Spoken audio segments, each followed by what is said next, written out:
पूर्व मुख्यमंत्री कमलनाथ ने बजट को झूठ का पुलिंदा, दिशाहीन, निराशाजनक व सिर्फ आंकड़ों का मायाजाल बताया है। उन्होंने एक रोचक कविता के माध्यम से बजट का पूरा सार ही बता दिया। बड़े दुख के साथ मुझे कहना पड़ता है कि ये बजट केवल आंकड़ों का खेल है। आत्मनिर्भर आत्मनिर्भर आत्मनिर्भर, ये एक नया स्लोगन बन गया है। इस स्लोगन में सब कुछ फिट हो जाता है। ये आत्मनिर्भर प्रदेश की बात कर रहे हैं या आत्मनिर्भर भारतीय जनता पार्टी और भारतीय जनता पार्टी के नेताओं की कर रहे हैं। इस बजट में किसानों के लिए जो कर्ज माफ़ की बात थी, हमने कर्ज माफ़ शुरू किया था। हर किसान का जन्म कर्जे में होता है और कर्जे में उसकी मौत होती है। 70% अपने प्रदेश की अर्थव्यवस्था कृषि क्षेत्र पर आधारित है।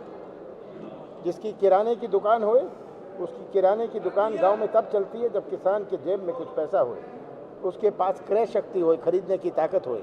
ये हमारे बाज़ार, इंदौर के बाज़ार या भोपाल के बाज़ार, कोई दिल्ली से बाज़ार करने नहीं आता।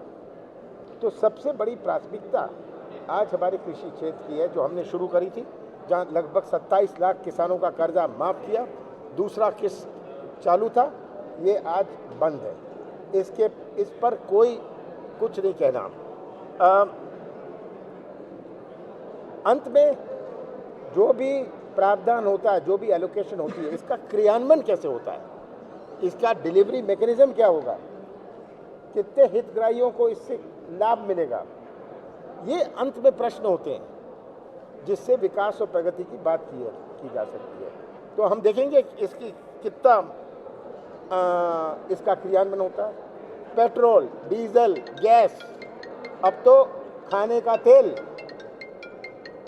रसोई का तेल भी गया, उसके भाव भी बढ़ रहे हैं। कुछ नहीं कहा, कह देते कि हम वैट इतना कम कर देंगे। जवाब में कहते हैं कि हमारी सरकार ने, जब कांग्रेस की सरकार थी, वैट बढ़ाया। हाँ, हमने बढ़ाया था, हमने छुटपुट बढ़ाया था, पर उससे भाव नहीं बढ़े थे, उससे भाव नहीं बढ़े थे। ये बात हमें याद रखनी है। ये वैट और सेल टैक्स मैकेनिज्म जो है, इसको कैसे कैलिबर किया जाए ताकि भाव ना बढ़े, ये प्रश्न होता है अंत में। तो आज आम जनता पिट रही है पेट्रोल, गैस, डीजल, अब तो रसोई के तेल से। इसके बारे में कुछ नहीं।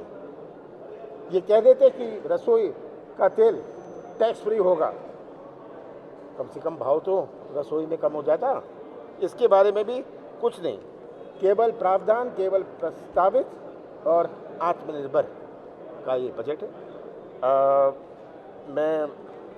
मुझे दुख है कि जिस दिशा में, जिस रास्ते में मध्य प्रदेश को ले जा रहे हैं, मध्य प्रदेश का भविष्य अंधेरे में है और सबको इसमें मिलकर मध्य प्रदेश की विकास की बात, मैंने कहा था, अगर विकास की बात हो, रोज़गार की बात हो, ये सबसे बड़ी चुनौती है।